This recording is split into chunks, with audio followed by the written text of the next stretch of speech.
Estoy grabando. Qué grande. Bueno, ¿qué tal? Bienvenidos y bienvenidas a todos y todas. Hace 20 minutos que empezamos, pero recién empezamos a grabar la clase, así que para los que se están sumando ahora a través de YouTube, esta es la clase de Derecho Constitucional o Instituciones de Derecho Público, ya seas de Ciencias Económicas o Ciencias Sociales. Para Ciencias Económicas, esta es la segunda clase, y para Sociales, la primera clase de los viernes, que la estamos dando un sábado, por cuestiones que tienen que ver con mi agenda. ¿Qué hicimos hasta acá? En estos minutitos estuvimos haciendo un resumen, para los de Económicas sobre todo, de lo que estuvimos viendo la clase pasada. ¿Para qué? Para poner a punto a los de Sociales. Y estuvieron hablando, vamos a decirlo, Luna, Martina y Oriana, grabado, muy bien sobre los elementos fundamentales o los conceptos fundamentales. ¿Cuáles son, entonces? Bueno, los elementos fundamentales de la clase pasada fueron básicamente la formación estatal moderna. O sea, a partir de la formación estatal moderna, es que vamos a llegar poco a poco a las revoluciones burguesas que, como bien dijo Martina, dan origen al constitucionalismo.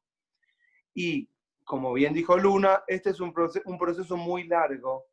Es decir, la formación estatal moderna es un proceso largo y paulatino de consolidación de conceptos que para nosotros y nosotras hoy es, atención con estas palabras, natural y normal.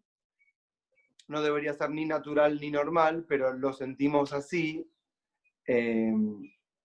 y que fue gestándose a lo largo de 300 o 400 años. Para Sociales, digo, esto lo van a ver bien si leen, o van a leer en alguna materia, no sé cuál, o fundamentos de ciencia política, o no sé en qué materia, o teoría sociológica, la Economía y Sociedad de Max Weber, en donde él explica perfectamente cuáles son los elementos que dan lugar a la formación de un Estado moderno, que no es lo mismo, escuchen, que un Estado capitalista. Esto lo digo con Max Weber así como para un apuntecito. Por un lado tenemos todas las estructuras que tienen que ver con la administración pública, y por otro lado una economía capitalista. Y la conjunción de ambos elementos van a dar lugar a la formación estatal moderna. ¿Qué entendemos entonces por formación estatal moderna? Hay dos elementos fundamentales. A ver si se acuerdan los de Económicas. Con esto arranqué la vez pasada.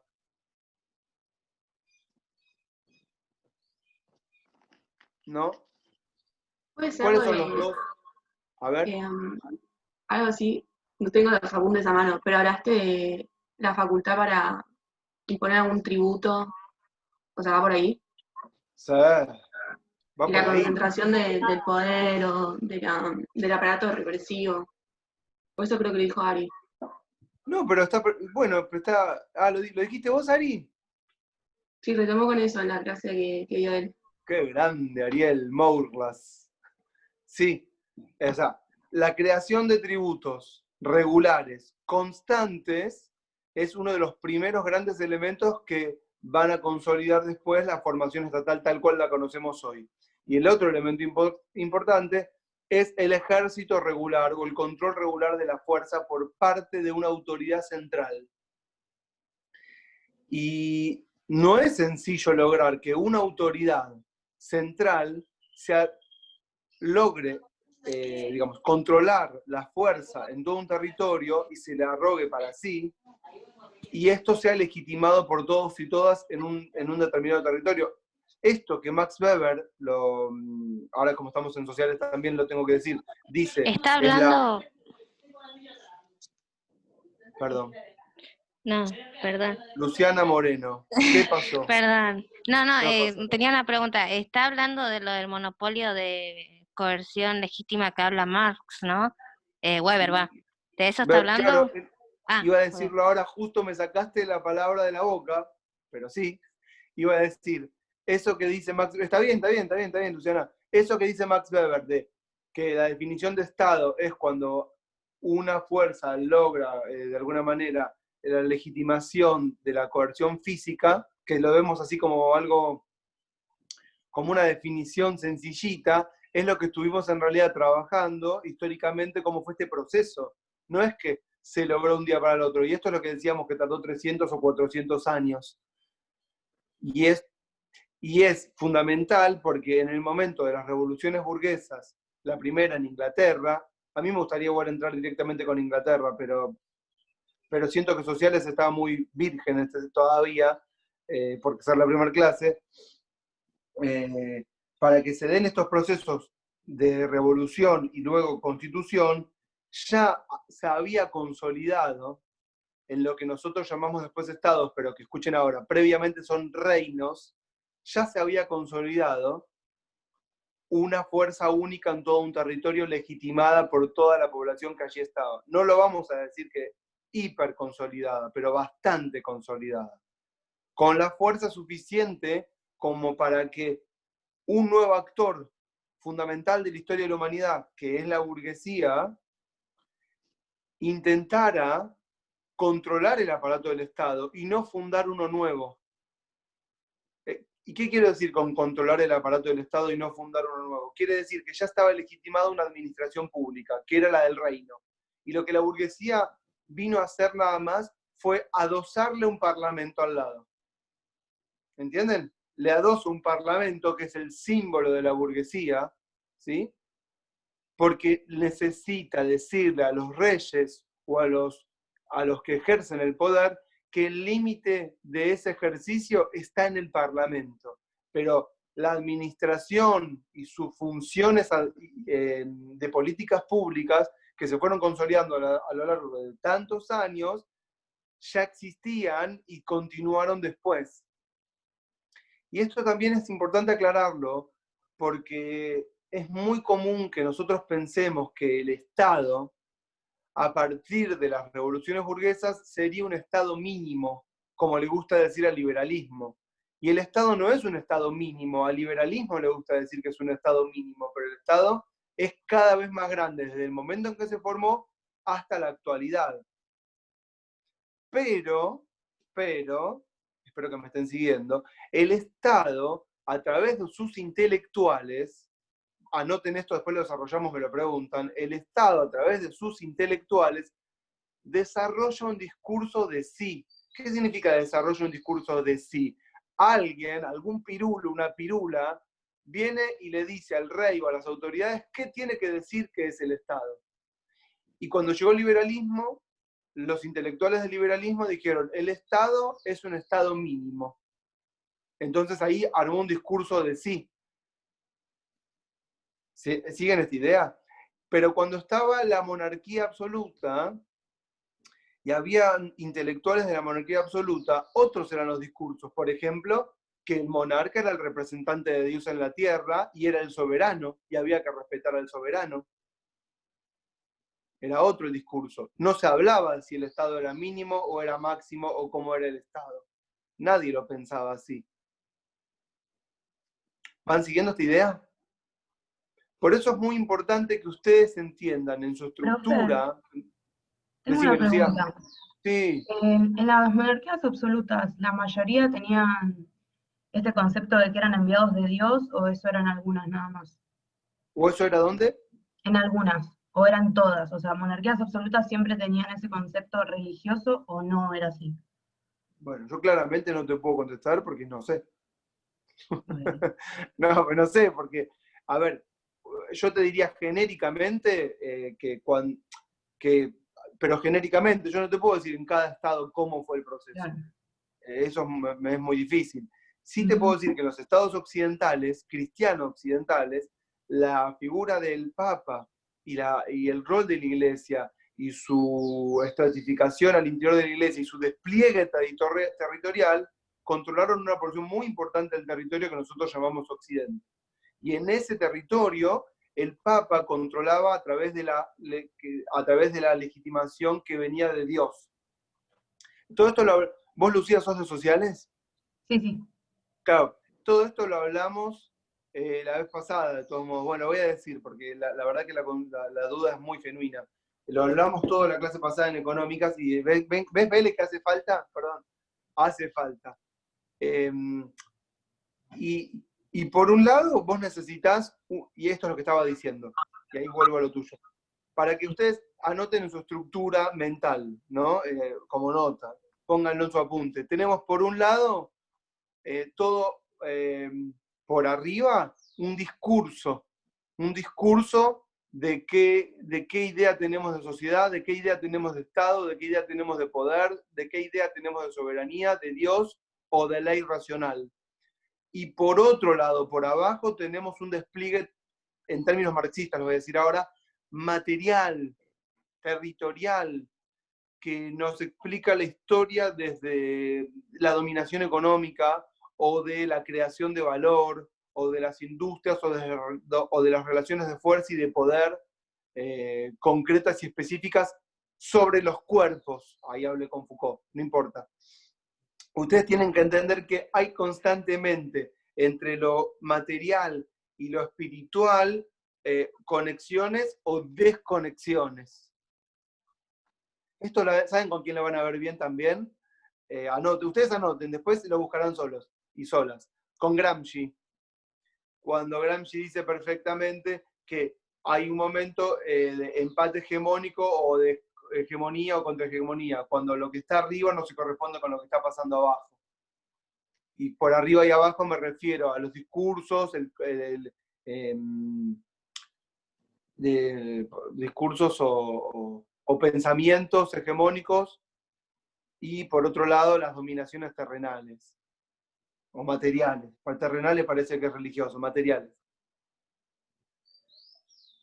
Y entonces, como bien me dijo Oriana cuando hizo su intervención después de Martina, Oriana dijo, claro, y también vimos, dijo Oriana, todo el tema de que se gobernaba con la palabra de Dios, algo así dijiste. Y entonces, para contestarle a Lucía, sí, la Iglesia durante mucho tiempo controló a través de la palabra el discurso. Y la palabra, cuando digo la palabra, era porque los emisarios de la Iglesia hacían un despliegue territorial trayendo la palabra del Señor. Y si bien en plena Edad Media, y con los grandes iglesias y los grandes, que son como grandes edificios monumentales, imponentes, uno podría pensar, estamos en el cenit de su poder. Cuando aparece la imprenta y cuando aparece Martín Lutero, más allá de que en ese momento la Iglesia es lo más poderoso que puede hacer, ahí empieza su decadencia. Vos decís, pero ¿cómo? Ahí, justo el momento en donde mayor es su poder. Bueno, pero ahí pasó algo. Ahí pasó algo. Y ese algo fue que la imprenta para sociales, 1450, Gutenberg, que la imprenta empezó o hizo proliferar la reproducción de textos, la circulación de textos, y consecuentemente la necesidad por parte de toda la población, en todos sus estratos, de querer entender la palabra de Dios. ¿Por qué digo así? Porque lo primero que se tradujo claramente fue la Biblia, no se traducía otra cosa. Reproducir primero, reproducir. Se reproducía en latín la Biblia. Entonces, a todos les empezó a pasar, estamos en un mundo profundamente religioso, ¿sí? Pero ¿qué les empezó a pasar a todos y a todas? Que quieren entender a Dios por sí mismos, o que no se los cuenten, no me digas lo que tengo que pensar. Entonces, esta palabra de todo el clero que se desplegaba a nivel territorial por todo Occidente, empieza a verse lesionada a partir de que podemos alfabetizarnos nosotros mismos y educarnos y leer e incluso escribir. ¿Siguen todo esto? Y entonces es así que en plena Edad Media, donde la Iglesia está controlando, ejerciendo el poder de la mejor manera posible, hay una fisura. Y esa fisura se va a ir agrandando poco a poco, pero va a llegar un momento que va a estallar. ¿Dónde va a estallar? Bueno, va a estallar con Descartes. ¿Vieron que les dejé para leer el texto de Feynman? ¿Quién lo leyó el texto de Feynman? Levante la mano a alguien. Ahí está, gracias, Laila. Alguien que lo haya leído. ¿Nadie lo leyó? Qué desgraciado. Ah, sí, María Victoria también. Bien, María Victoria. ¿Eduardo Feynman ese? Sí. Es un capítulo le dejé, una miserable 10 páginas de mierda le dejé. Bueno, esto ya. Y yo lo leí. Luciana Moreno, ¿vos lo leíste? Grande, Luciana. Y escucha, ¿qué dice Descartes? ¿Qué dice Feynman con Descartes? Te lo pregunto a vos y a todos y a todas. No te sientas ¿Te acordás o no? Sí, así a grandes rasgos, porque lo leí 2 veces nomás. Yo suelo leer más, pero esta vez lo leí todo nomás. Como que decía que se quitaba como a Dios del centro, porque como que el ser humano empezaba a pensar como por sí mismo, como que sabía que él tenía pensamientos, como que podía, digamos, no sé si razonar, pero como por ahí tener ideas un poco más propias, algo así entendí. No, Leyendo entendiste así un todo. poco. Muy bien, Luciana. ¿Vieron que Luciana dijo lo leí solo 2 veces? ¿Escucharon, no? ¿Cuántas veces se lee un texto? 1000 veces se lee un texto, 1000 veces. Lo leemos y lo releemos y lo recontraleemos. No piensen que si lo leen 15 veces están perdiendo el tiempo. No le sacan el jugo si no es así. Así que está bien, hay que leerlos 2. Yo leo los textos infinitas veces. Además, cuando lo volvés a leer y te cambió la forma de pensar, lo reinterpretás diferente.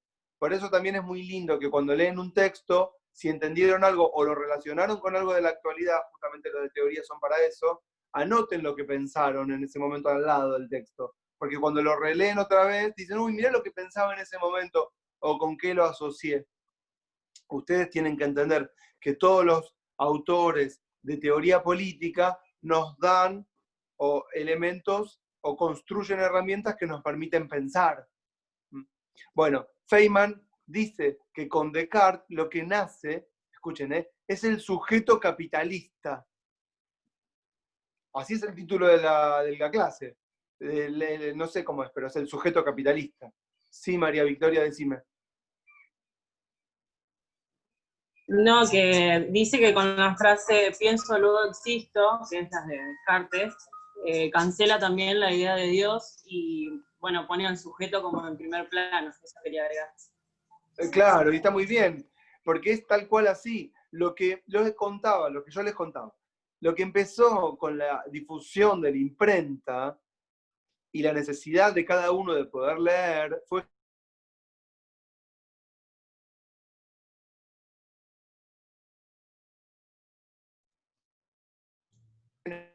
Ay, no te escuchamos, ¿eh?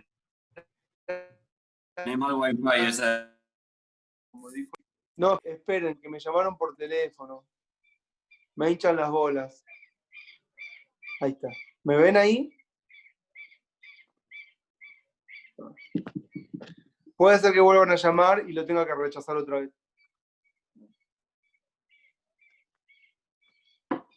¿Qué decía? Sí. Estabas hablando de Descartes. Sí, y la necesidad de cada uno de querer leer. Entonces, cuando cada uno quiso leer, bueno, como dijo muy bien, no sé, ya ahora me perdí, creo que Martín, no sé quién, apareció lo de Lutero. ¿Qué es lo de Lutero? Un señor de una iglesia en el 1520 o 15, en el norte de Europa, dijo que quería leer la Biblia para llegar a Dios en su propio idioma. ¿Correcto? ¿Por qué? Porque circulaban los textos, pero en latín. Entonces, con Lutero aparece lo que va a ser la revolución protestante o el protestantismo dentro del catolicismo o dentro del cristianismo. Y ahí se abre una grieta tremenda entre los cristianos que son católicos y los cristianos que son protestantes, que va a dar lugar después a lo que vamos a llamar entre el 1400 y el 1700, 600, las guerras de religiones. entre católicos y protestantes. Además del problemita de los árabes que van subiendo y también hay guerras ahí. Pero bueno, no me meto con eso, porque ya sería como mucha geopolítica. Y en las guerras de religiones, en realidad, bueno, no importa, ahí lo que hay por debajo son guerras por el control del territorio, que es lo que decíamos al principio. Pero se va creando toda una corriente que es protestante. ¿Y qué es la corriente protestante? Bueno, aquellos que quieren tener una conexión directa. Y acá van a ser, en toda esta corriente protestante, lo que vamos a llamar el espíritu, digamos. Perdón, ¿me están hablando? ¿Me esperan un segundo? ¿Me están hablando? La que me llamó me está hablando ahora. Y necesito contestar y no me puedo concentrar. Esperen, ¿eh? Un chiquitín.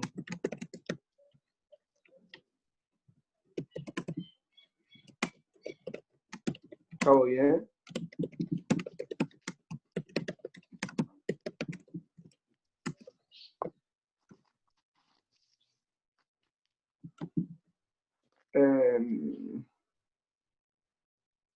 Ya está. Si me habla de vuelta, no sé qué hacer. Estoy re perdido. Espíritu Es muy protestante. difícil dar la clase y estar en muchos lugares a la vez. No sé ni dónde estoy. Bueno, En las ya guerras de fue. religión. Sí, ya está. Sí, básicamente no me quería ir por la religión. Quería volver a la idea de que toda esta corriente protestante, justo me fui con Max Weber, es lo que para él es fundamental para formar el capitalismo, que es decir, gente que razona por sí misma, básicamente. Ahí quiero llegar, porque si no me voy muy, muy lejos. ¿Por qué? Porque al leer nos cuestionamos, preguntamos, indagamos. Entonces, cuando aparece Descartes en 1637 es porque está cansado, lo digo genéricamente, está cansado de que le digan en la iglesia y en la misa y a través del cura la palabra de Dios. Y él dice, yo quiero llegar a Dios, dice él, quiero llegar a Dios, pero ¿cómo quiero llegar a Dios? Por mí mismo. No quiero que me hablen, no quiero ser, incluso les diría, no quiero ser hablado. Quiero hablar por mí mismo, quiero pensar por mí mismo, quiero razonar por mí mismo. El método para llegar a Dios es la razón. Vieron que en el prólogo al texto se llama el discurso del método y de ahí surge el discurso del método. ¿Cuál es el método? El método es pensar. Y ahí entonces está esa idea que decía María Victoria de que él dice que él va a pensar primero porque necesita pensar las cosas, ¿sí? Para luego darles entidad. Y por eso dice pienso y luego existo. Pero lo importante, bueno, son dos cosas. Él dice, voy a dudar de todo. Y de lo único que no voy a dudar es de mi duda. Es decir, de lo único que no voy a dudar es de mí, ¿correcto? Y de mi racionalidad. Pero no es que Descartes rompe con Dios. Lo que pasa es que, claro, al animarse a decir esto, y le está clavando una espada, ¿no? Lo está hiriendo de muerte. Y él dice, bueno, quiero pensar por mí mismo para llegar a Dios, porque Dios no me va a engañar, él piensa, ¿no? Pero no quiero que me lo digan, quiero yo pensarlo. Entonces, ¿qué hace? Descartes se va de Francia a Holanda y se encierra para pensar. Y ahí lo que tenemos es una imagen del hombre que piensa. Entonces, Feynman lo que cuenta en esa clase que les dejé es que un poco la historia como que se aceleraría a partir de la invención o de la emergencia, por emerger, ¿no? Del sujeto capitalista, se acelera la historia y que de ahí a la revolución hay pocos pasos. Y es cierto, porque todo el siglo XVII, que es 1600, es un periodo de grandes transformaciones que tienen que ver, en realidad, con consolidación de todo lo que ya se venía gestando antes. La caída de la palabra de Dios, la centralidad del hombre y su capacidad de pensar, a partir de este momento entonces de conquistar la naturaleza, primero de entenderla, después de conquistarla, ¿sí? Y en esos pasajes de entenderla y después conquistarla,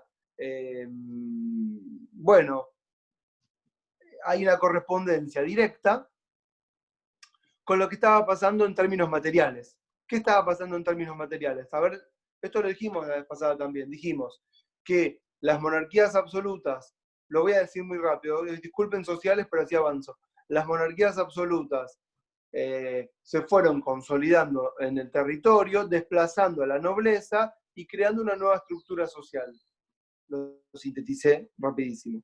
¿Qué tipo de estructura social? Bueno, una administración fuerte en el centro del reino. El reino es, ustedes pongan reino y después pueden hacer una asociación con Estado, ¿sí? Del reino al Estado y un paso.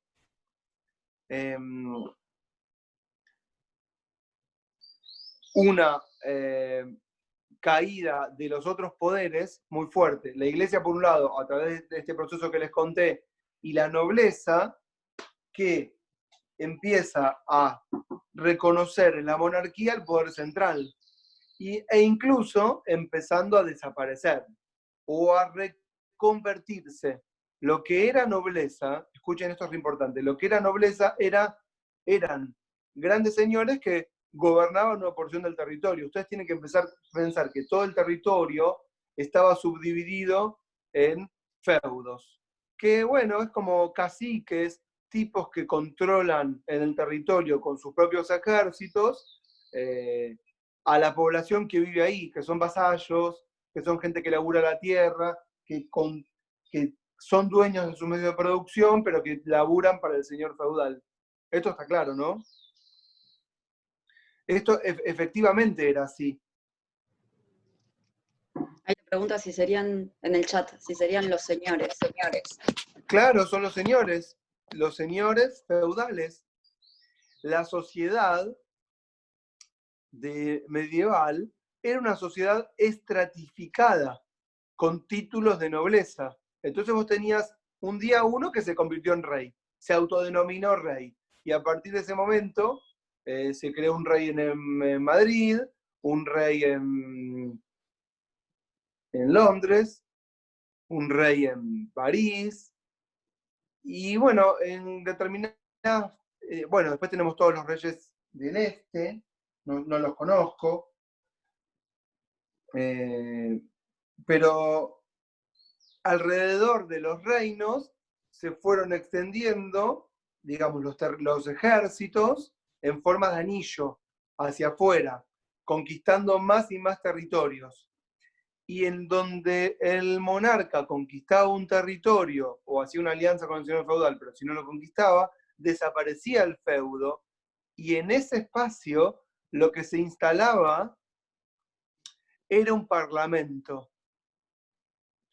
Saben que estoy yendo muy rápido y lo tengo que decir más lento. No puedo decirlo rápido porque no se entiende nada. Lo voy a decir lento, perdón. Cuando un rey se expande, ¿sí? Es porque ya hay un reino consolidado y la misión del reino es agrandar su territorio, ¿sí? Y esto va a ser paulatino y va a llegar un momento en que los territorios se van a agrandar tanto, que van a terminar estableciendo un límite. Y el límite es donde empieza el otro estado. Cuando las fuerzas en pugna son muy fuertes, ya hay un momento que no se puede seguir haciendo la guerra.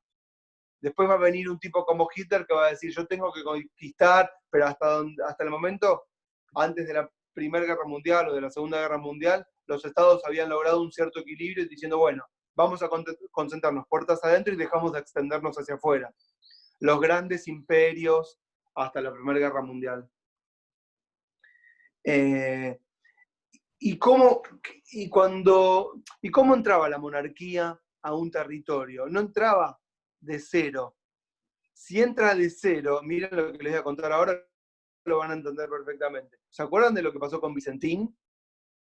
Que Alberto Fernández un día hizo una conferencia de prensa y dijo, bueno, vamos a intervenir Vicentín porque no va y hay que recuperar la empresa para el Estado, y tiró un decreto de intervención y bueno, después podemos discutir si está bien o está mal, pero no importa. Y después fracasó y no pudo y tuvo que volver para atrás. ¿Cuál fue el error, digamos, si ustedes lo tienen que asesorar, el error estratégico de esa política pública? Le faltó terreno. ¿Qué significa que le faltó terreno? Lo que le faltó fue establecer una serie de alianzas con las fuerzas locales, fuerzas políticas, fuerzas económicas, fuerzas sociales locales, para que cuando llegara al territorio llegara con todo cocinado. Les voy a poner un ejemplo. Fueron los interventores y quisieron ir a un hotel y le dijeron, no hay lugar en ningún hotel. Eso es una estupidez lo que estoy diciendo. Pero efectivamente fracasa la política pública a partir de que los dueños de los hoteles responden al dueño de la empresa, que es amigo del juez, que es amigo del intendente. Entonces, había muchas fuerzas locales y un gobierno central no puede entrar a un territorio así porque sí con un decreto real. Si un monarca, entonces vuelvo al 1600, 1500, con un decreto real dice, bueno, este territorio es mío, ¿lo conquista? No, necesita de la connivencia de las fuerzas locales. Escuchen entonces ahora, con el desarrollo del capitalismo, las fuerzas, digamos, las relaciones de producción capitalistas, las fuerzas productivas, se empieza a transformar la dinámica social y los feudos van dejando de ser feudos y ahí lo que hay es clase productora.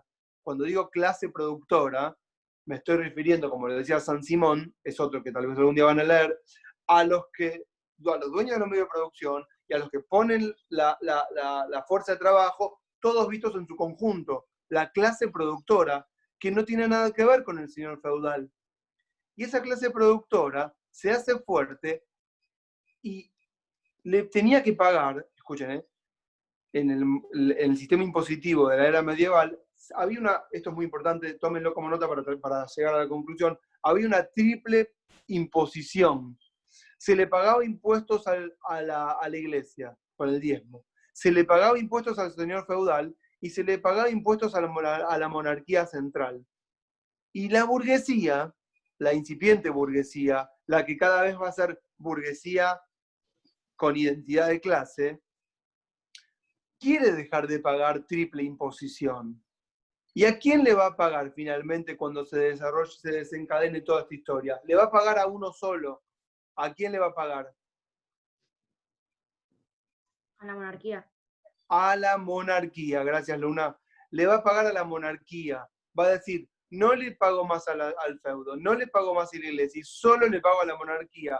¿Por qué le pago tributos a la monarquía? ¿Para qué? Porque no era la monarquía la que tenía los ejércitos, entonces era la única que podía garantizar la seguridad. Claro, ¿y algo a la más? propiedad privada. Y a la propiedad, exactamente, gracias. Bien, muy bien, chicas. Entonces, la burguesía que controla el territorio, que ya es más poderosa que el señor feudal, que paga impuestos, y encima el señor feudal no paga impuestos porque tiene privilegios. Ustedes tienen que saber que la nobleza tiene privilegios, y justamente las revoluciones burguesas fueron para terminar con los privilegios. ¿Cuáles eran los privilegios? Que los señores feudales no pagaban impuestos. Esos eran los privilegios. Entonces la burguesía dice, voy a pagarle impuestos solo a la monarquía. Y en esa alianza, en donde la burguesía le paga impuestos a la monarquía para que la monarquía le dé seguridad y le asegure dentro de esa seguridad su propiedad, estamos hablando de que nadie entre en tu propiedad privada, en el momento en que la burguesía dice, está bien, yo me despojo de mis armas, yo no voy a tener mis ejércitos privados, o mismo el señor feudal que se transforma en burgués, ¿no? Yo acepto no controlar más mis ejércitos, yo acepto no ser más dueño de los medios de dominación, y yo acepto que entre el ejército regular de la monarquía, pero ¿a cambio de qué? A cambio de que me garanticen mi propiedad. Entonces yo reconozco al soberano, que es el monarca, yo lo reconozco, pero yo lo reconozco porque me garantiza seguridad y propiedad. Entonces, en esa alianza, en esa connivencia, ¡ay, hay una mosca horrible! Perdón. En esa alianza o connivencia entre monarquía y fuerzas locales, entran los ejércitos regulares, conquistan el territorio y el monarca declara a esa ciudad, escuchen, una ciudad libre, que se va a organizar con un parlamento. Y vamos a llamar a ese parlamento la casa de la burguesía. Entonces, los parlamentos no nacen con las revoluciones, los parlamentos nacen como los representantes de la burguesía durante la era medieval. Y cuando se van a desarrollar después las revoluciones, ya existen los parlamentos. ¿Entienden esta idea? Son parlamentos de aristócratas, no son parlamentos del pueblo. Son parlamentos de burguesía. Escuchen esto es muy importante. No piensen que es burguesía que no tiene título nobiliario. Es burguesía que compra el título nobiliario y ahora se siente parte de la clase privilegiada. Pero hay un elemento que la distingue. Ahora hay dudas ahí. Ahora voy con las dudas. Hay un elemento que distingue a la burguesía de la nobleza. La burguesía que compra el título paga impuestos igual, y la nobleza, que es nobleza de sangre, no paga impuestos. Esto lo digo porque durante la Revolución Francesa va a ser el gran resentimiento. Nosotros somos distintos a ellos, más allá de que todos nos llamemos nobles. La nobleza, hay una burguesía, escuchen esto, una burguesía anoblecida. En francés se dice anobli. Anoblecida significa que compró el título, que se siente nobleza, pero que no es noble de sangre. Y que está en sus parlamentos, y que se codea con las altas clases sociales, pero está poniendo la mosca para que le garanticen la propiedad. ¿Siguen toda esta secuencia? Qué bien, me dicen que sí. Había dudas en el chat. ¿Qué hay? ¿Qué pasa en el chat? No lo estoy leyendo, pero si me pongo en el chat, ¿qué están diciendo? Perdón, yo escribí la pregunta porque no quería interrumpir. No, interrumpime, Julián, no me molesta. No me quedó claro si, o sea, cuando llega el absolutismo, el poder político que tenían antes la nobleza y el clero, pasa a ser limitados solamente dentro del Parlamento y todavía no existe el tercer estado, que serían los burgueses. Eso no me queda claro. No, la formación de la mentalidad burguesa es el proceso lento que va desde la Revolución Luterana, el calvinismo, la aparición de Maquiavelo, la aparición de Descartes, y la identidad de clase burguesa, la identidad de clase, es decir, en términos de Marx, la conciencia de clase. Cuando Marx dice la burguesía es la clase más revolucionaria de la historia de la humanidad, la conciencia de clase va a nacer sobre el final de la era medieval y sobre el inicio de las revoluciones. ¿Siguen? ¿Se entendió? Es como un proceso. No es que la aparición de lo que vos llamás el tercer estado en la época de las revoluciones ya existe, porque ya estamos viviendo en un mundo que es prácticamente capitalista. Entonces, les voy a decir cómo fue el momento previo a entrar en Inglaterra. Llegó un momento en que...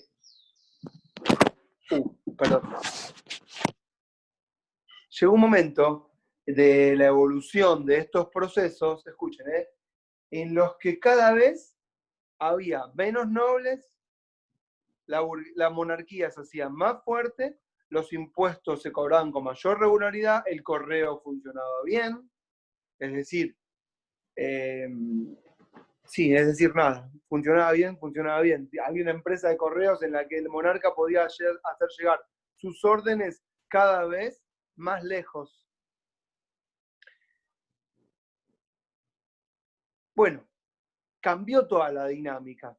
El monarca, bueno, toda la población que vivía en una determinada porción de tierra y la burguesía se reapropió de esas tierras y las alambró y las parceló y desplazó a toda esa gente que quedó desamparada porque ya no tiene el amparo del señor feudal que lo protege, esclavos, vasallos, el pueblo, vamos a decir, la gente que labura, la que crea valor y la que no tiene historia aparentemente. Tiene que desplazarse y migrar a la ciudad. La ciudad es la que se construye en torno de las grandes fábricas. Por supuesto que donde vive la monarquía, vive en una ciudad que está amurallada, en donde se vive muy bien, y todos los alrededores son los suburbios. Es la misma dinámica que tenemos hoy. ¿Y cómo vive la gente en esa época? Igual que hoy, hacinada, en casas construidas como puede, sin ningún tipo de planificación, porque ahí no llega el Estado, o llega deficientemente. Y debería llegar mejor, pero llega como puede. Cuando se producía una situación de hambre, que era muy normal porque no había producción de alimentos para todos, y esto pasaba en el campo, nadie se enteraba. Pero al estar todos amuchados en la ciudad, cuando se produce una situación de hambre o de injusticia y todos toman nota y están todos juntos para advertirlo, algo que parecía no ser un problema es un gran problema. Y entonces empiezan los levantamientos, las rebeliones, no llamémoslo revoluciones, las rebeliones, las grandes protestas, los atrincheramientos. Y lo que llamamos pueblo empieza a construir también una identidad, ¿sí? Empieza a construir una identidad. Y es cierto que esa identidad está negada. ¿Por quién está negada? Está negada por los sectores intelectuales que nos hablan, me pongo en lugar de pueblo ahora, al pueblo, y nos dicen lo que tenemos que pensar, y cuando nos dicen lo que tenemos que pensar, no nos dicen que pensemos en función de nuestros propios intereses. Eso es un problema que tenemos eternamente desde aquellos momentos hasta la actualidad. Siempre el poder se las arregla para decirle al pueblo lo que el pueblo tiene que pensar y que eso va en contra de los propios intereses de lo que puede ser el pueblo. Y esto empieza en ese momento y continúa hasta la actualidad de diferentes formas, pero la dinámica es la misma, cambian las herramientas de introducción de pensamientos en la cabeza. Entonces, escuchen lo que pasa. El monarca, para garantizar la propiedad, para controlar que no haya usurpamientos, ¿sí? Para controlar que no haya asentamientos en propiedad privada, para garantizar la propiedad, tiene que reprimir la rebelión. Entonces, empieza a utilizar a los ejércitos regulares como policía interior y deja de conquistar territorios hacia afuera y empieza a desarrollar una política hacia adentro que es en un punto represiva. Entienden la idea, ¿no? Es decir, la gente tiene hambre, sale a protestar, vive hacinada, se muere. Y encima el monarca, para sofocar la protesta y para que no atenten contra su soberanía, porque no hablamos del concepto de soberanía, no lo vamos a desarrollar, pero hay un tal Bodin, B-O-D-I-N, que en la misma época que Hobbes, 1600, desarrolla el concepto de soberanía y de razón de Estado. Bueno, tomen nota, algún día lo van a estudiar solos y solas. Tiene que salir y sofocar la protesta, y termina en grandes baños de sangre, cuerpos desplazados, cabezas cortadas, colgadas para que el rey o la monarquía central establezca nuevamente la autoridad y se haga sentir la autoridad del monarca. Pero al mismo tiempo, escuchen, no puede estar reprimiendo todo el tiempo, porque ¿saben qué pasa si reprime todo el tiempo? Empieza a socavar su propia legitimidad. Y escuchen esto es fundamental. ¿Qué significa que empieza a socavar su propia legitimidad? Que la gente empieza a no querer al rey, el rey es no querido, porque el rey reprime a su pueblo. ¿Siguen? Entonces, ustedes acá pueden advertir cómo la palabra de Dios es insuficiente, y si bien los intelectuales en el discurso le dicen al monarca que el monarca tiene que ser el representante de Dios, otros intelectuales asesoran diferente a la monarquía y le empiezan a decir a la monarquía, mira, lo mejor que podés hacer es desarrollar una política pública de contención y create una especie de boletín oficial, escuchen, en donde pongas todos los decretos reales para decirle al pueblo lo que estás haciendo por el pueblo. O sea que más allá de que no haya sufragio y que no haya democracia y que no tengamos todos estos valores o estos conceptos que conocemos hoy, ya el rey necesita legitimarse no a través de la palabra de Dios, sino a través de políticas públicas eficientes. Y entonces empieza a poner primeros ministros, el rey, y nosotros empezamos a conocer a los reyes no por el nombre del rey, sino por el nombre del primer ministro y la política pública desarrollada. ¿Y qué hacen como política pública? Les voy a contar dos nada más, pero que son fundamentales. Crean, por ejemplo, grandes hospitales. ¿Para qué? Para albergar a los ejércitos que envían soldados a morir por la patria. No está muy bien que a morir por el reino, y no está muy bien que los mande, los haga ir al frente de batalla y desentenderse, sino que tiene que recibirlos como grandes héroes del reino que se fueron a sacrificar por el rey, ¿sí? Y entonces les tenemos que dar o una buena sepultura y tenemos que crear un cementerio, o dar la asistencia médica y entonces albergarlo en un gran hospital. Y también esos grandes hospitales empiezan a servir ¿para qué? Para toda la gente que necesita cierta salud. Y además, porque es necesario para la producción. Y además, otra cosa que empieza a hacer la monarquía es hacer acopio de granos. Miren lo que yo les digo, hacer acopio de granos. ¿Saben por qué? Porque cuando había mala cosecha y faltaba el pan, venía la rebelión. Todas las rebeliones empezaban porque la gente salía a protestar porque se moría de hambre. Algo que se empezó a pensar durante los inicios de la pandemia. Porque la dinámica es la misma. Si no hay comida, ¿qué hacemos? Salimos a la calle y saqueamos, ¿o no? Y eso pasaba también en ese periodo. Entonces el rey lo que tenía que hacer era hacer acopio de granos, los grandes talleres, grandes almacenes, en donde hacía acopio de granos, y cuando venía una época de mala cosecha y subía el precio por la especulación, el rey salía a alimentar a la población, además de reprimir la protesta. ¿Entienden toda esta dinámica? Se generó toda una dinámica que tiene que ver más con una sociedad capitalista y no con una sociedad medieval. ¿Cómo llamamos, escuchen esto, cómo llamamos a este periodo de transición en donde hay una monarquía absoluta que controla un reino y que el reino va a ser el Estado, pero todavía no lo es, y nosotros todavía somos súbditos del soberano y todavía no somos ciudadanos, pero casi que nos comportamos de la misma forma? ¿Cómo llamamos a este tipo de economía durante este periodo?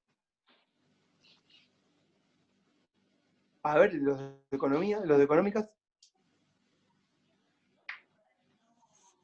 Buah, qué bárbaro. A ver, Ariel, ¿no sabés tampoco vos? ¿Te maté? Yo no sé si los tengo muy desconcentrados o qué. A este periodo de la economía lo llamamos economía mercantilista. La puta madre. Ah, ¿lo sabía alguien o no? Yo lo iba a decir. ¿Lo ibas a Sí, decir, no, Luciana? pero no, sí, Y pero lo no hubiese quería. dicho. No pasa nada. Lo llamamos mercantilismo. El mercantilismo es este periodo de transición hacia una economía capitalista. El mercantilismo rivalizaba con qué otra corriente económica de la época. ¿Fisiocracia? Claro, con la fisiocracia, los fisiócratas, que eran los liberales de alguna forma. La burguesía que decía, dejen hacer, no te metas, monarca, con la economía. Es casi el mismo debate y las mismas tensiones que tenemos hoy. No cambió nada. Bueno, cuando ya el monarca desarrollaba todas estas políticas públicas, cuando ya controlaba su ejército, cuando ya no había más feudos, y cuando tenía que cobrar muchos impuestos para desarrollar sus políticas, y se había convertido en una especie de predador impositivo, y la burguesía, escuchen qué pasa con la burguesía. Esto me lo preguntó, ¿quién me lo preguntó? Luna, no. ¿Quién me lo preguntó la duda de la burguesía si es una clase? ¿Juliana? No sé quién era. Bah. Alguien me preguntó qué pasa con la burguesía, ¿cuándo la burguesía se convierte en el tercer estado? La burguesía ya se sentía muy poderosa. ¿Por qué? Porque el señor burgués, piénsenlo, controla la fábrica, ¿sí? Controla, no controla la moneda, pero más o menos, porque financia la monarquía. Perdón que esto ni expliqué cómo pasó. Wow. ¿Hay que explicar todo? Yo digo, financia la monarquía y dice, ¿pero qué pasó? ¿Apareció una moneda? Sí, perdón, ya está, lo digo. Apareció una moneda en un cierto momento. Ustedes saben que cada señor feudal acuñaba su propia moneda, ¿cierto? Y en algún momento desaparece el feudalismo y ya deja cada uno de acuñar su propia moneda. Entonces, ¿quién es el único que emite moneda con valor de curso legal? Nahuel, decilo, pero con micrófono, porque te vi ahí que lo dijiste. No, la monarquía, dije. Claro, la monarquía, te leí los labios. La monarquía es la única que emite moneda de curso legal. Y es muy importante para el desarrollo del comercio que haya una moneda como valor de cambio. Ustedes saben que cada... ¿Cómo? Más fuerte, Juliana. Puede ser que también el sector, la burguesía, le hacía préstamos a la monarquía, funcionaba como prestamista. Claro, eso es cuando dije que lo financia, exactamente estaba diciendo eso. Y te digo que me pasó, Juliana, y a todos y a todas. Lo que me pasó es que lo dije tan rápido, dije, uy, pero yo digo esto y no lo explico, no se entiende cómo es. Yo dije, la burguesía financia la monarquía. Porque lo que pasó es lo siguiente, había muchas monedas circulando, pero en este proceso de transformación de edad feudal a monarquía, a reino, a mercantilismo, fueron desapareciendo las monedas locales. Ustedes tienen que saber que cada burgués o cada feudo es como el dueño de una fábrica. Ustedes saben que si trabajan en el ingenio de Ledesma, en Tucumán, y son esclavos de Ledesma, perdón que lo diga así, pero bueno, ustedes, si no lo quieren, no lo toman. ¿Y qué le hacen al esclavo que trabaja ahí, lo tienen ahí, cuando llega la autoridad central, el Ministerio de Trabajo, esconden en un rancho a los súbditos del señor Ledesma? Les dan ticket canasta, y el señor Ledesma se pone un almacén, ¿sí? Y le dice, vos podés comprar la leche que sale 1.000 pesos en mi almacén, en esta moneda que yo te di. Porque el señor burgués, cuando es muy poderoso, ¿qué hace? Emite su propia moneda. Le da préstamos a sus empleados para que le compren en su fábrica. Cuando uno se siente poderoso, hace todas las mismas cosas que hace un rey. Controla el territorio, tiene policía privada, seguridad privada, ejército propio, emite su moneda y hace su propia justicia, que a veces es una justicia injusta y denigrante. ¿Entienden esto que digo, no? Abuso de todo tipo, abuso laboral, abuso sexual. Y esto es como una especie de dinámica que, si quieren, pueden entenderla con Hobbes cuando nos dice o nos habla de la naturaleza humana, que es una naturaleza realmente que, bueno, es para tirar al tacho de basura, ¿no? Porque dice que somos malos por naturaleza, egoístas, lo peor que podemos ser. Bueno, cuando el burgués, cuando ya había una sola moneda, y nadie pagaba impuestos, y la monarquía necesita financiarse, y ya le damos valor a la moneda, ¿cómo se financia la monarquía? Bueno, emite bonos, y toda la burguesía lucra con la monarquía. Ahí están todos entongados. Igual que cuando se emite deuda y se cobran comisiones, y todo el chingui chingui. Todo esto, en el 1600 con Luis XIV, pasó todo exactamente igual. Y cuando decimos que los reinos estaban en bancarrota, es por las mismas razones. Alguien está mandando una foto al chat de ciencias sociales. Díganmelo por acá, porque yo veo que van pasando cosas, veo en la computadora que van pasando cositas, pero no leo, entonces no sé qué está pasando. Si quieren me dicen.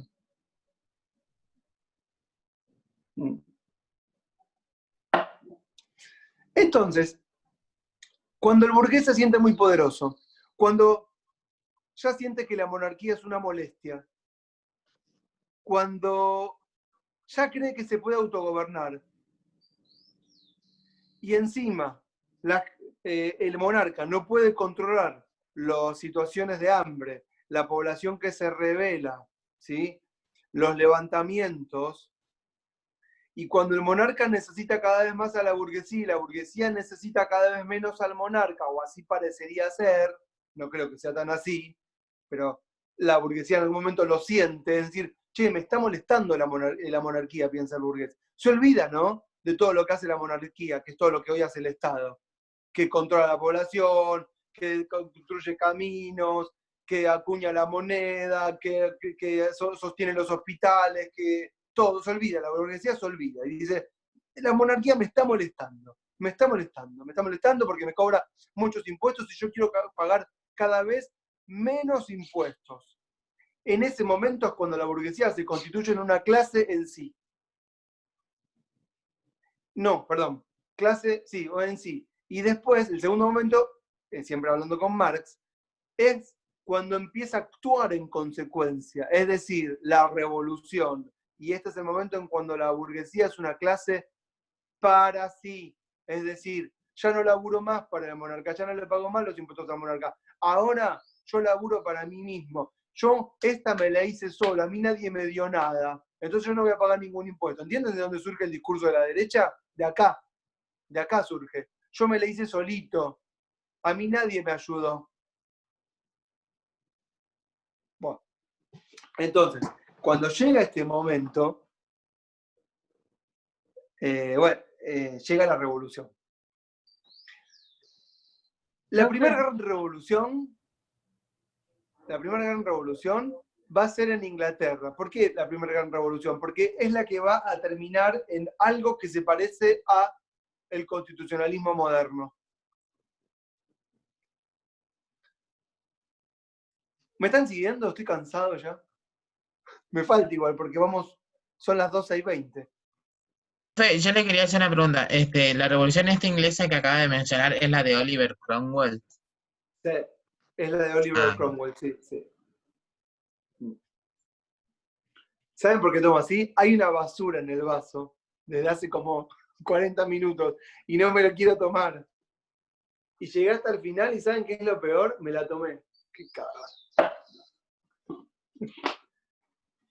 Y otra cosa más que les quiero decir para hacer una especie de pausa.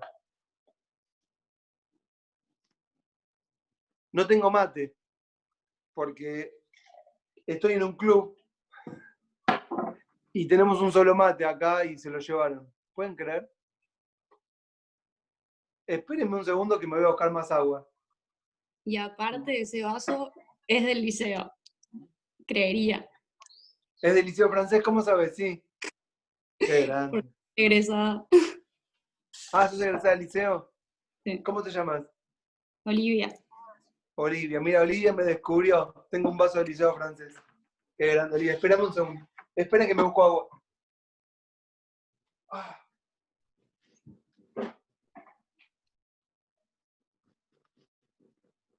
No tengo agua, la puta madre.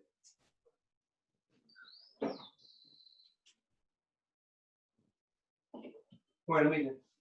Me voy a comer una banana y una mandarina, por lo menos. Che, Olivia, ¿sabes que ya que estás te digo? Olivia Adams.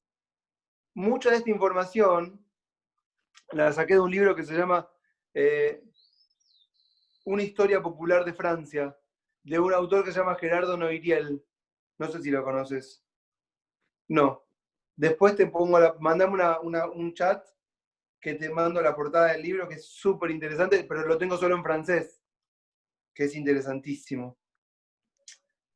Bueno.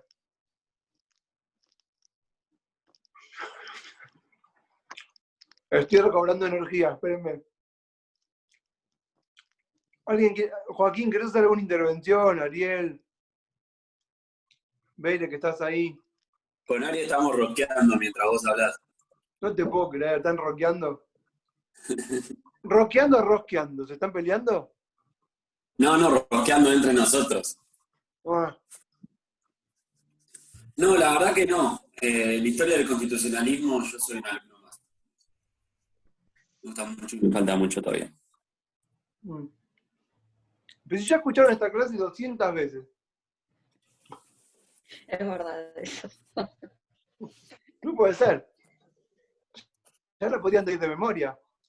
Bueno, podemos pensar entonces, y esta es la unidad 1, el desafío para la unidad 8 es cuántos de esos valores de las revoluciones burguesas modernas que vinieron a constituir la igualdad entre los hombres, las personas, cuánto de eso se cumplió o cómo estamos hoy parados frente a eso en este estado capitalista, tecnocrático, hipertecnológico.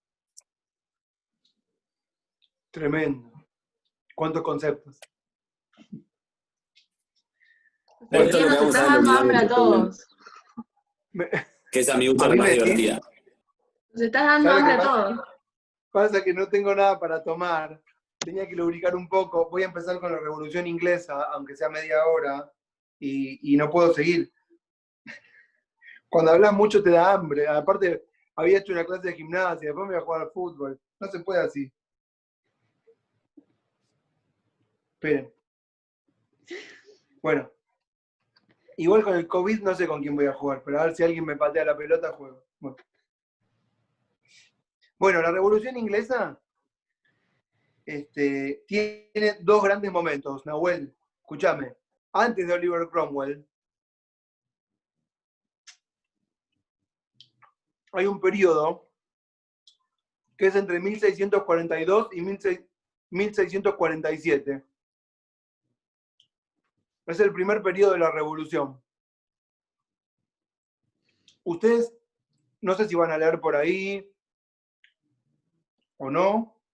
En general ustedes no. Los alumnos de Derecho, lamentablemente, sí.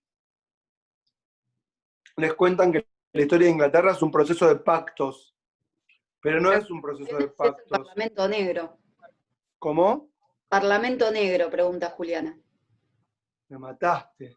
Nunca escuché Parlamento Negro. ¿Dónde está ¿De Juliana? qué es eso, Julián? Juliana, No No me sé. acuerdo si era Parlamento Negro o era otro nombre, pero era que lo cerraban y no había sesiones por no sé si unos cuantos años. Y después llegaba Oliver Cromwell. Tienen que entender que los parlamentos, si me hablas de parlamento, son las casas de la alta burguesía o la nobleza. O escuchen ahora, la aristocracia. Ahí está mejor. Ese es el término que sintetizaría bien lo que hoy sería la derecha republicana, la aristocracia. Yo no entendí muy bien, o sea, ¿qué pasa con la nobleza? Tipo, como que ¿Qué pasa formaría con parte qué? del Parlamento, ¿no? La nobleza. No entendí la transformación de ellos. ¿Qué pasa con esos? Exactamente. La nobleza se fue transformando. Vos tenés burguesía en ascenso, que se anobleció, viste que en un momento dije anoblí, que se fue, que compró el título nobiliario, y después tenés nobles que quedaron, pero que en realidad se reconvirtieron, tienen tierras, tienen esclavos, tienen fábricas, son grandes prestamistas y siguen siendo nobles, pero cada vez son menos. Lo que le pasó a la mayoría de la nobleza, si ustedes quieren entenderlo, mira, está bien la pregunta, Luciana. ¿Saben lo que le pasó a la mayoría de la nobleza? Le pasó lo que le pasó a la madrastra de la Cenicienta. Ustedes conocen la historia de la Cenicienta, ¿no? ¿Quién es el protagonista central de la novela o la protagonista central de la novela de la Cenicienta? A ver. ¿Es la Cenicienta? No, claramente que no es la Cenicienta. O si quieren, podría hacerlo desde el punto de vista de que le dicen al pueblo que solo puede salvarse casándose con alguien de la alta nobleza. ¿No es cierto? Lo cual es tremendo, porque ¿qué deberíamos haber hecho? ¿Cómo debería haber sido la historia de la Cenicienta desde el punto de vista popular? Hay que empoderar a la Cenicienta y decir, me chupa un huevo a mí la monarquía, ¿correcto? Y cuando entre le voy a clavar un puñal y voy a hacer un golpe de Estado. Bueno, pero no, casi se salva. Pero yo no quería decir eso, yo quería decir que la protagonista de la novela es la madrastra. ¿Por qué? Porque lo que le interesa, ¿qué le pasa a la madrastra, a la madrastra de la Cenicienta? Ella tiene un título de nobleza, ella es baronesa, creo. ¿Correcto? Pero en el momento en que transcurre la historia, que es la historia de las grandes monarquías absolutas, la nobleza con título, pero sin territorio, sin esclavos, sin sin los elementos que hacen al poder capitalista, no es nada, el título no te da nada, ¿entienden? Entonces lo que le está pasando es que está quedando desencajada de la historia la madrastra. ¿Y qué necesita? Lo mismo que la Cenicienta, en este caso, casar a sus hijas con el príncipe para salvarse ella. Si ustedes vieron la película, por ejemplo, que hace no sé quién, no me acuerdo, la actriz, bueno, no importa. ¿Cómo terminaba la película? Ella terminaba fregando trapos, para el que vio la película, la madrastra, en un sucucho con las clases populares. Entonces lo que le pasó a la nobleza, si no se reconvirtió, desapareció, porque con el título no haces nada, se estaba cayendo del mapa, de la historia, la madrastra de la Cenicienta. Y ahí tenés un poco, si querés, gráficamente un ejemplo de lo que le pasó a la nobleza que no se reconvirtió en burguesía. ¿Se entendió? Entonces, ¿quiénes están en el Parlamento? En el Parlamento está representado la alta nobleza y la alta burguesía, pero que en realidad materialmente ejerce un poder que es de tipo capitalista, que controla el comercio marítimo, que controla fábricas importantes, que tiene contratos del Estado con la monarquía absoluta, ¿sí? Para proveer, que tiene muchos esclavos, que tiene grandes fábricas, todo esto. ¿Se entendió todo esto que dije? Bien. El periodo de la Primera Guerra, de la Primera Revolución, espérenme un segundo más, ¿eh?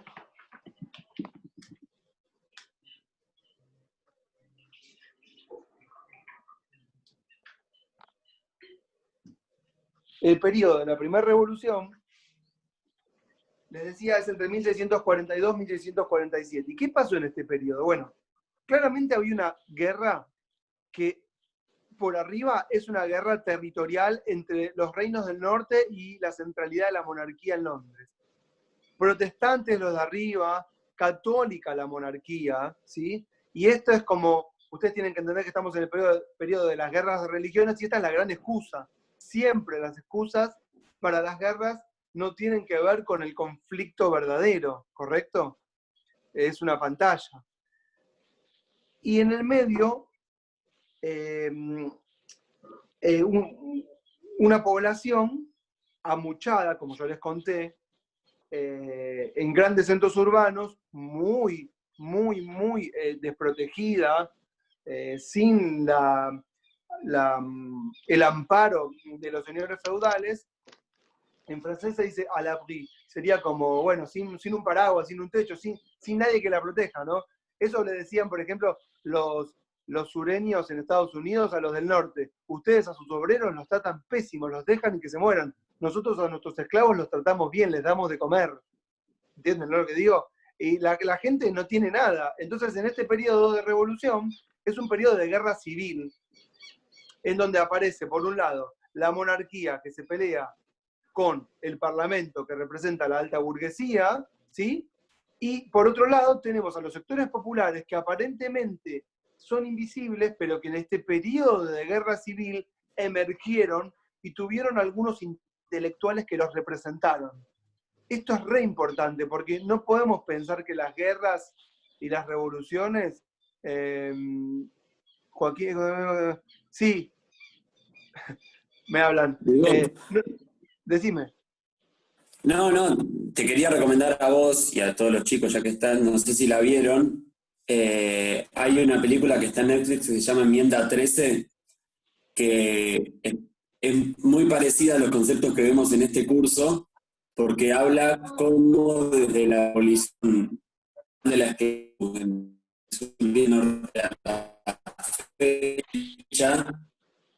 se fueron dando formas desde el Estado moderno que perpetúan esas formas esclavistas en el sistema punitivo y demás, con lo cual es re entretenida, está bien hecha, bien filmada y para la materia sirve. Así que la recomiendo. Bueno, después pasa el link. Dale. Entonces, decía, en este periodo de revolución surgió o emergieron sectores populares que en otros momentos están silenciosos, pero que en momentos de ebullición toman la palabra. Y del periodo de la primera parte de la Revolución Inglesa fue así. Para ponerlo en fechas, creo que Ari les estuvo contando, me dijo Belén, que fue ubicando las cosas en fechas para los de económicas, pero para que ustedes entiendan los de sociales, no sé, tenemos un primer periodo de la Revolución Inglesa que es 1642, 1647, 48, 49. Después tenemos un periodo, siempre hablando en Inglaterra, un periodo en el que gobernó un señor que se llamaba Cromwell y que estableció una especie de constitución y un gobierno que vamos a llamar republicano aristocrático, ¿sí? Y después un retorno de la monarquía, pero a partir del año 1660, 62 o 63, cuando Cromwell muere, pero que es una monarquía debilitada por todo lo que viene pasando. Y después tenemos en Inglaterra una segunda revolución, que es la que van a encontrar con el título de la Gloriosa Revolución, que va a ocurrir en el año 1688. Yo pongo las fechas, pero no es para que tomen las fechas así, sino que entiendan que hay procesos a lo largo de las fechas. 1688, que va a terminar con la salida de el rey, que no sé cómo se llamaba en ese momento, creo que es Jacobo. Sí, es Jacobo. Y con la puesta de un rey que viene de afuera, porque no desaparece la monarquía, nunca desapareció. La burguesía siempre necesitó de un poder central, ¿sí?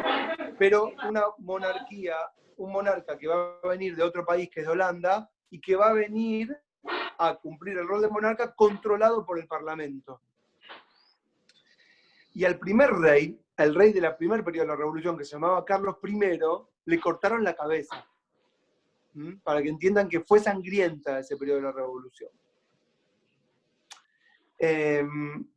Bueno, ¿quiénes son entonces los tres sectores? La monarquía, la alta burguesía representada en el Parlamento y los sectores populares que tenían dos nombres o tres bien identificados. Unos son los levelers. ¿Lo mencioné esto en Económicas la clase pasada? No, lo explicó Ari. No, pero lo explicó Ari. ¡Qué grande, Ari! Sos grosso, ¿eh? Los levelers. Levelers viene de level, que es nivel. Por ejemplo, si juegan al Pac-Man o al Tetris, no sé a qué juegan ahora, y pasan de nivel, dice level 1, level 2, level. Level es nivel. Los levelers son niveladores. De ahí viene el leveler. ¿Y por qué son niveladores? Porque querían nivelar, ¿sí?, las acreencias y, que vamos a decir básicamente la propiedad, y la condición de hombres, siendo todos, decían los levelers, según el derecho natural, criaturas de Dios hechas a imagen y semejanza. Y si todos somos criaturas de Dios, todos nacemos iguales. Esto es revolucionario. Porque piensen que lo están diciendo en un momento en que todos éramos súbditos de Dios, y a partir de ahí decir con esta idea de que somos todos iguales desde la base, significa que ya no debería haber más títulos nobiliarios. Esto es revolucionario. Esta es la revolución. Hay dos intelectuales que no sé, no voy a decir los nombres. ¿Vos los dijiste, Ari, los nombres de los intelectuales? ¿Ah, sí? Bueno. Bien. La monarquía en este periodo tuvo a Hobbes, a Thomas Hobbes, como uno de sus grandes intelectuales, ¿sí? Un intelectual es el que piensa. ¿Hablamos de esto de que es un intelectual? Decime, Ari, decime. Si querés, podés poner el PowerPoint de fondo y vos seguís con la narrativa. Ari, mejor hacelo hospedador ese, si te animas. Espera, ¿qué hago? ¿Lo podés hacer hospedador a Ari? Sí, esperá. Aguántenme. Aguanten. Participantes. Mourlas. Tucu. Lo tengo en francés. Anímate. Fíjate, Ari, ¿podés? ¿Sí?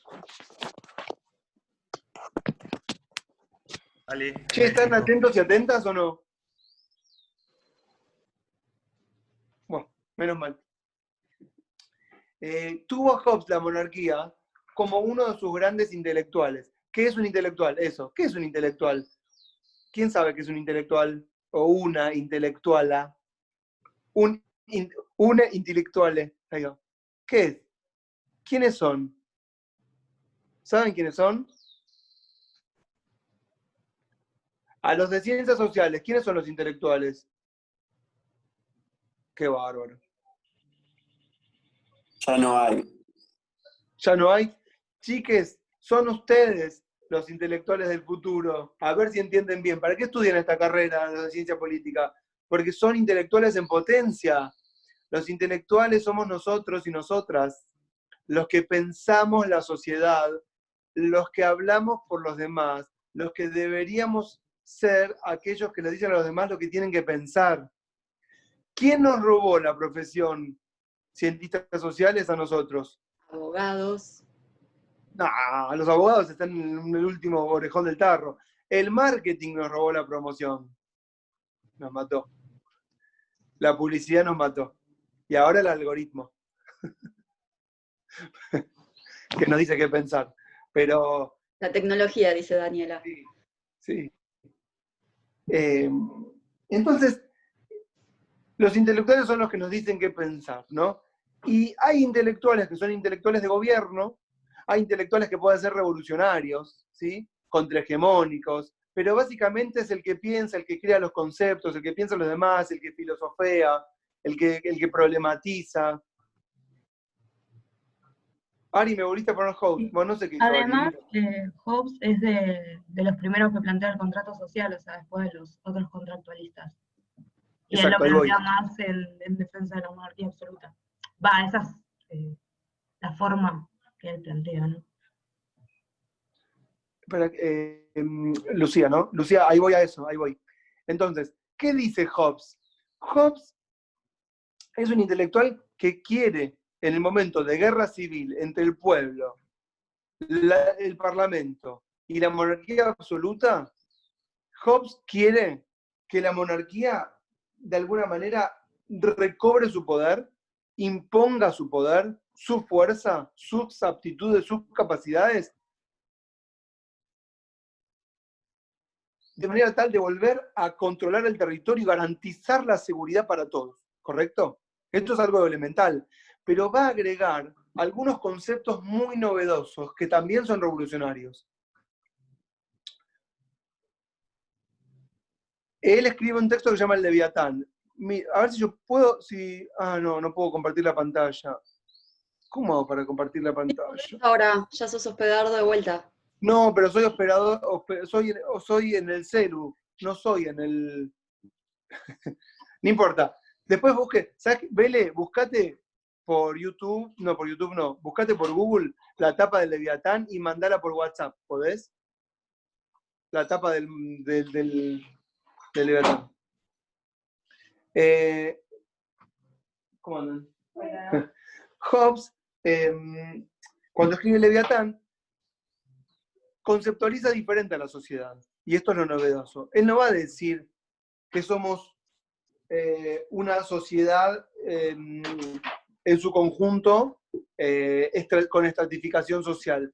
Hobbes va a decir que el poder que está representa multitud. No sé si multitud, no sé, pero cuando digo no sé, es un no sé honesto, no sé. En el chat pusieron multitud por eso. Multitud es el concepto de Negri y Hart, pero yo no sé. Va a simbolizar al poder como la suma del conjunto de los individuos. Esto es lo revolucionario.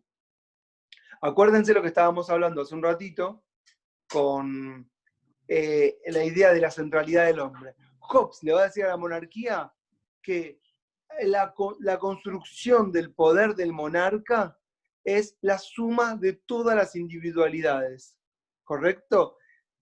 Y a partir de este momento está dando la pauta de que el poder vendría a venir de abajo y no de arriba, ¿entienden? Es decir, somos nosotros los que construimos soberanía.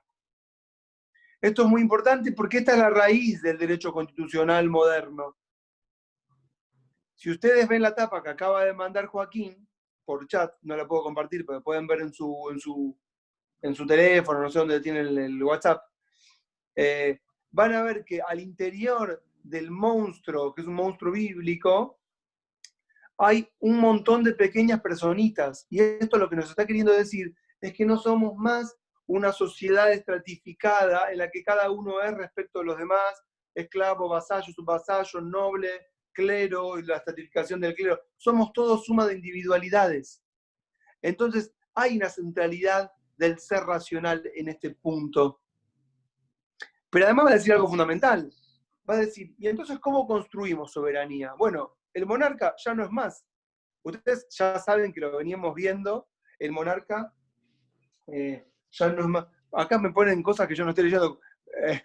¿Qué puso ahí? Pandémico, no sé, no estoy viendo lo que está pasando. Siento que están hablando atrás de mí. No pasa nada. El monarca, ustedes ya saben, como ya les conté, no se legitimaba más por la palabra de Dios. Les conté que se legitimaba por la política pública. Entonces acá lo que viene a hacer Hobbes es una especie de cristalización. Es decir, bueno, entonces ¿cómo construimos soberanía? De abajo hacia arriba.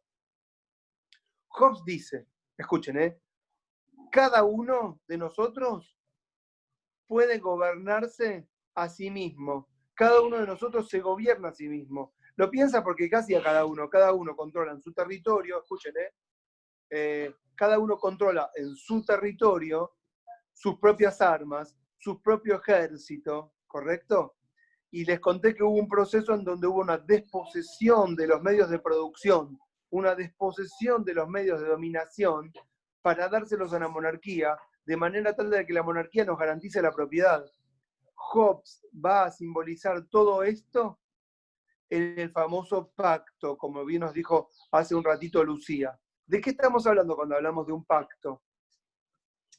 Estamos hablando de la idea de que, según Hobbes, todos como individuos nos podemos gobernar. Y de hecho lo hacíamos, porque cada uno, si alguien entraba a mi territorio, lo mataba. O yo dentro de mi territorio hacía la ley. Entonces él no está pensando en el pueblo, está pensando claramente en los sectores más privilegiados de la sociedad, a los únicos a los que consideramos ciudadanos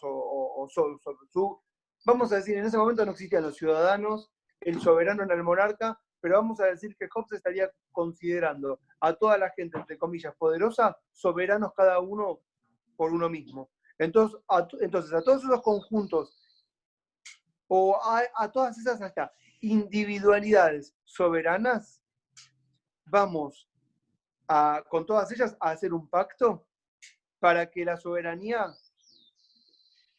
sea ejercida por uno solo, que es el rey.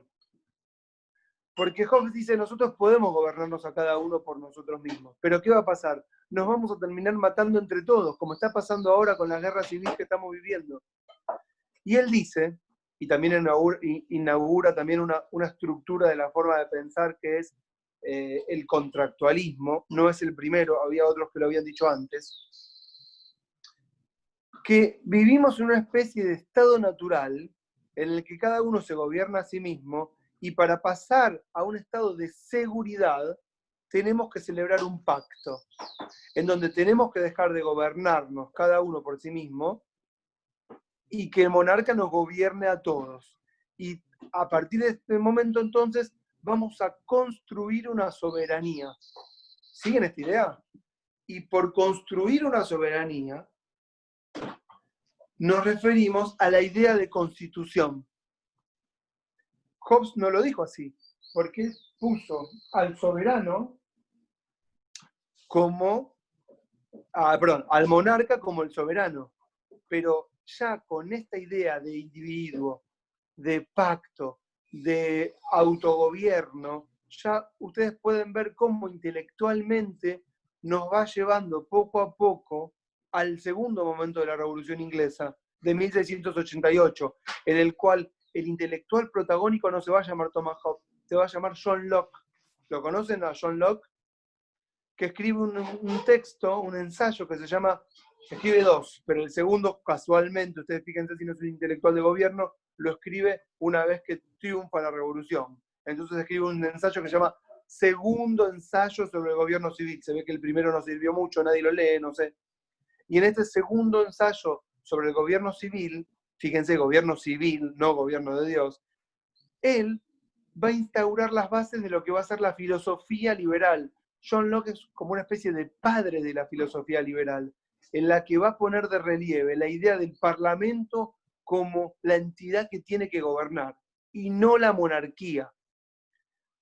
Ustedes siguen toda esta secuencia, pero lo hace también con la misma tesitura, la idea de que podemos autogobernarnos, de que tenemos que hacer un pacto. Locke va a decir, tenemos que hacer un contrato para pasar de una sociedad natural, dice él, a una sociedad civil. ¿Y qué llamamos? ¿A qué llamamos sociedad civil? Llamamos sociedad civil al territorio en el cual existe un parlamento y en el cual las leyes que se da a esa sociedad van a emanar de ese parlamento y no van a ser más ya las disposiciones o los decretos reales. ¿Siguen toda esta idea o esta secuencia? Bueno, esto está dicho todo desde lo que sería la parte intelectual o por arriba. Ahora, lo que pasó por abajo, como les contaba, fueron tres grandes momentos. El primer momento, el de la guerra civil, tiene un epicentro en 1647, en octubre de 1647, que se llamaron los debates de Putney. P-U-T-N-E-Y. ¿Esto, Ari, lo mencionaste? ¿Qué? ¿Todo sabés, querido? Bueno. Pará, ¿querés que presente el PPT? Y sí, ya sos host o no sos host. No, hacelo host. No, host. Ahí corté. ¿Ustedes vieron la película de Host? Ahora está de moda porque el tipo está de... Me acordé de una película, perdón. ¿Ya se posta? Igual ya vamos terminando, estoy cansado ya. Bueno, déjalo. Compartir. Pásalo, Ari, a ver. Ahí está, ya es hospedador. Pon el PPT. ¿PPT no era un programa? Pensado para televisión, sí. Pensaba... ¿No? No sé, me suena. Dale, chicos, no sean los que no saben. Tremendo, Ari, muy bueno. ¿Cuándo hiciste todo esto? Es el programa de la nata, periodismo para todos. No, pero había uno anterior de Petinato. Son muy jóvenes, Joaquín. Ahí está. Mirá lo que es eso. Qué grande, Ari, ponémelo desde el principio, bien, te agradezco.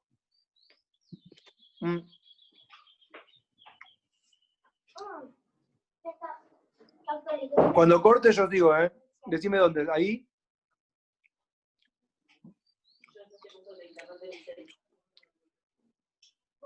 Ari, me estás matando. Déjame lo quito en algún lado. No, el principio es este concepto. Si querés arrancar ahí y... No, poneme ahí está, déjame este, ¿me dejás este? Todo tuyo. ¿Están viendo ahí lo que puso Ari en la pantalla con todas esas fechas?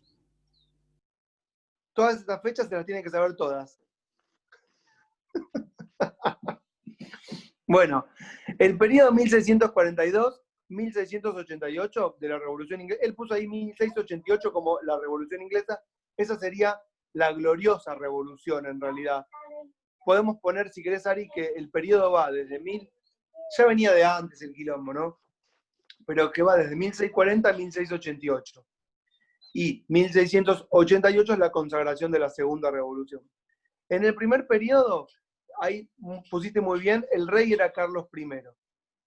Y a Carlos le empiezan a pasar un montón de cosas. Un tipo que se llamaba, un juez que se llamaba juez Cook, lo tienen en la página que yo les dejé para leer de Pisarello, en la página 58. Un juez que se llamaba Cook, en un caso judicial que es de un lo cuento muy rápido. Un médico ejercía la medicina sin estar matriculado en el Real Colegio de Médicos. Y el Real Colegio de Médicos de Londres le puso una multa por ejercer la medicina, vamos a decir entre comillas, de manera ilegal. ¿Y qué hizo Cook? No, ¿qué hizo? El caso no, Bonham, el médico. ¿Qué hizo? Se presentó ante un juez. Y el juez, este juez Cook, que también era un diputado del Parlamento inglés, le dijo al monarca, escuchen, le dijo al monarca que había leyes del reino, algunas más importantes que otras. Lo que había hecho este tipo Bonham era ejercer la medicina de manera ilegal para déjamelo quieto. Y el Real Colegio de Médicos le había puesto una multa y el Real Colegio de Médicos, además de ponerle la multa, cobraba la multa. Entonces, ¿qué pasaba? Este colegio era juez y parte. ¿Y qué le dijo Cook? Dijo, nadie puede ser juez y parte. Y escuchen esto, esta es una ley que está por encima de la soberanía del monarca. ¿Y qué está queriendo decir acá el juez Cook, que era un diputado de parlamento? Que el monarca tenía que estar por debajo de las leyes. ¿Entienden? Que el soberano no era el monarca, que el soberano era la ley. Y esto es muy importante porque también va socavando los cimientos de la legitimidad del monarca. Luego, a partir del 1628 en adelante, ya con Carlos I, los Levelers empiezan a manifestar sus peticiones y empiezan a decir, a partir del derecho natural, que son, como les conté antes, que todos tenemos que ser iguales en propiedad. Y empiezan a manifestarse en una serie de peticiones que si las vemos todas juntas, yo creo que la clase es muy larga, así que yo voy a cortar con esto. Una serie de peticiones que hacen los Levelers, que si las vemos todas en su conjunto, son como una especie de proyecto democrático. Escuchen que acabo de meter la palabra democrático y es fundamental. Los Levelers, en este periodo, presentaron ante, no el monarca, sino ante el Parlamento, una serie de peticiones. Primero, son dos cosas para destacar. Lo hicieron ante el Parlamento. Y esto significaba que entendían que el Parlamento era más importante que el soberano, el monarca. Esto es muy importante porque ya le están dando la entidad al Parlamento y no al monarca. Y segundo, lo que pedían era que la soberanía no fuera parlamentaria, sino que fuera soberanía popular. Que el pueblo no emanara del Parlamento. Ustedes tienen que entender por Parlamento burguesía, alta burguesía. Y los Levelers pedían que la soberanía fuera popular, que la soberanía emanara del pueblo. Esto es algo que todavía ni hoy se consagró. Bueno, decían que teníamos que tener derechos inalienables, ¿sí? Que eran, por ejemplo, los de propiedad. Decían que teníamos que tener un gobierno por consenso. Decían que teníamos que tener derecho a sufragio, que teníamos que tener derecho a votar, y también hablaban de la idea de tolerancia religiosa. Lo dije todo rápido, lo voy a mencionar la vez que viene con cada uno que tenga un encuentro, no se preocupen. Con todo esto, ¿qué quiero decir? Que los Levelers lo que hicieron fue prender la mecha de la pólvora que después estalló en la revolución. Todo esto hizo que estos grupos se radicalizaran y que Cromwell, que era el líder del Parlamento, utilizara a los Levelers para vencer a las fuerzas monárquicas de Carlos I. ¿Se entendió? ¿Lo digo de vuelta? Las fuerzas de Cromwell, que era representante, creo que era escocés, de el Parlamento, que era la alta burguesía, escuchen, utilizó a los Levelers y a todas las fuerzas populares para vencer a los ejércitos de la monarquía absoluta de Carlos I. Cuando le cortan la cabeza a Carlos I, y ahí aparece entonces Cromwell y establece una especie de república aristocrática. Lo van a leer en la página 58 en adelante, léanlo, lo van a entender. Ya está, si quieres saca esto, Ari, así termino la clase. Y cuando muera Cromwell va a continuar y después vamos, si quieren, la vez que viene retomamos con quien me toque desde acá en adelante para entender cómo fue que se consagró en la segunda revolución la idea del gobierno parlamentario civil de John Locke. Pero ustedes tienen que entender que a partir de que un tipo, Cromwell, de la República, de la aristocracia, usó, entre comillas, usó al pueblo para sacar a la monarquía, o al poder monárquico, o a la idea del poder monárquico. Y el pueblo, para terminar, después si quieren me hacen preguntas, no hay problema.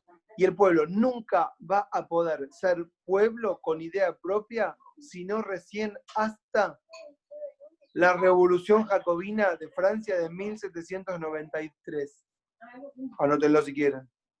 Pero al pueblo le cuesta siempre tener identidad, insisto, porque al pueblo constantemente le dicen lo que tiene que pensar.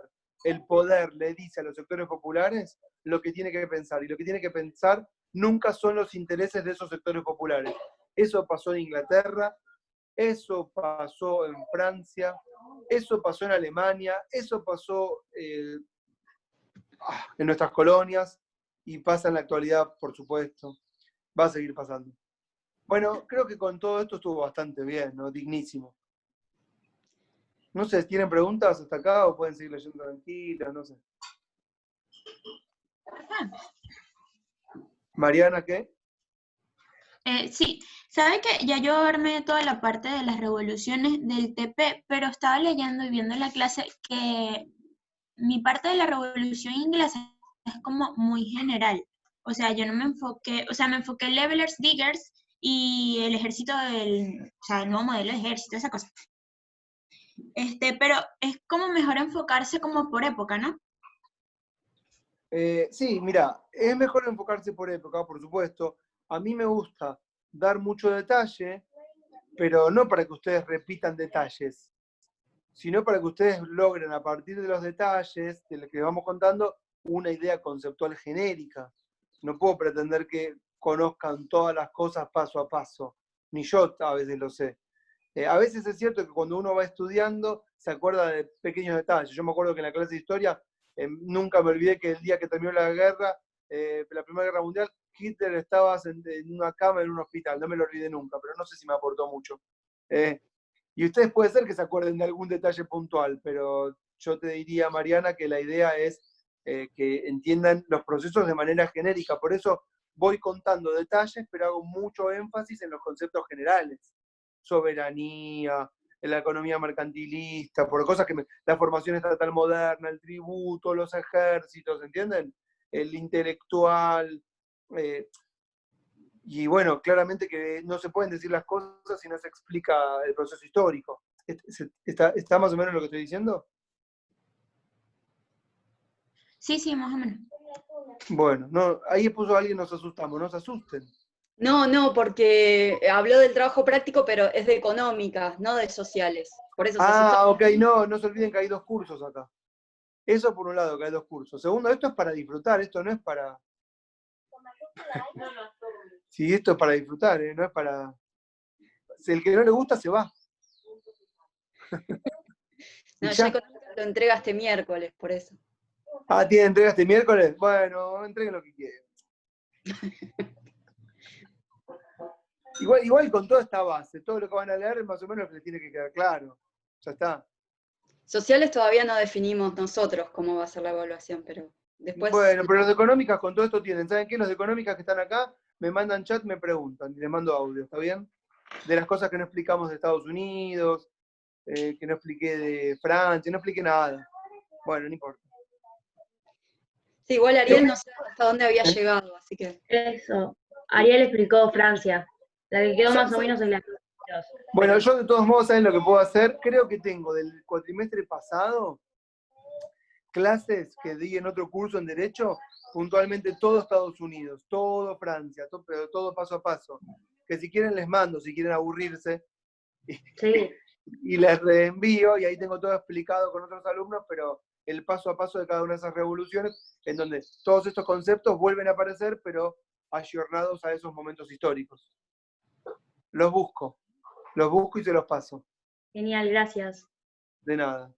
¿Algo más o estamos? No, mirá, sociales va a tener una clase más. Bueno, Con sociales a Francia llegamos. Que calculo sábado que viene o viernes. Sí, Sale. también. Yo sí, bueno, me organizo y les digo, si es el sábado a esta hora y si es el viernes, no sé, 7 de la tarde, qué sé yo, no sé. Y después definimos la actividad. ¿Está bien? Económicas sociales, Bueno. pero bueno. Ezequiel, discúlpame, también faltó ver todo el tema de Argentina y de la Constitución Argentina. No, pero y no eso llego, no se puede todo, me encantaría. Igual Martina, bueno, Martina sos del curso de económicas, ¿no? Sí, de económicas. El curso primero era virtual, sin clases. Esto es una inclusión que hicimos sui generis. Y no, lo pueden leer ustedes y cualquier cosa consultan. Ariel, Ezequiel. No, Claro, Meli. claro, además Martina, Gracias. todo suma para ustedes también, ni siquiera lo piensas en función del examen, porque vos te empezás a leer y dices, uy, mirá qué interesante esto, aquello, les hace a su formación. Ah, bueno. Sí. Suelen estar No, bueno, al examen en podés económicas. cambiar entre un 10 y un 9, pero también, no sé, yo no me acuerdo, yo les digo sinceramente, yo ya me recibí, yo no me acuerdo las notas que me saqué en cada materia, yo me acuerdo de lo que aprendí en cada materia, ¿no? Y me decís, ¿qué te sacaste en opinión pública? ¿Qué sé yo lo que me saqué en opinión pública? Sí me acuerdo de lo que aprendí en opinión pública. Tienen que quedarse con lo que aprenden, no con la nota, eso es circunstancial. Nadie les pregunta la nota en su vida, a nadie le importa. Eso es un tema, ¿no? Vieron que te desesperás por sacarte 10. ¿Para qué? Al pedo total. O sea, enfóquense en lo que les interesa. Miren, Bilardo, por ejemplo, en un partido para la práctica para el Mundial, era un amistoso. Y el tipo ese partido solo practicaba corners. Y no le importaba lo que estaba pasando en el partido. Y podía perder 10-0, pero el tipo se había sacado de ahí cómo patear los corners. Y después en el Mundial pateamos el corner y metimos el gol. O sea que ustedes después se van a acordar los conceptos y no importa la nota que se sacaron. Lo importante es el resultado final que ustedes tienen como en su formación. Así que de cada clase saquen lo mejor. Así que estudiar la parte argentina, Martina. Obvio, sí, gracias. Nos preguntan cualquier cosa, ¿está? Vale, sí. Bueno, más tarde o mañana, en algún momento, dejo esta clase disponible para todos y todas. ¿Está? ¿Listo? Bueno, nos vemos, ya está. Pueden irse a hacer lo que quieran. Son libres. Chao, profe, Chau, chau. gracias. Chao. Gracias. Chao, gracias. Sí, estaba mal la hora, porque se me atrasó un poquito, pero no pasa.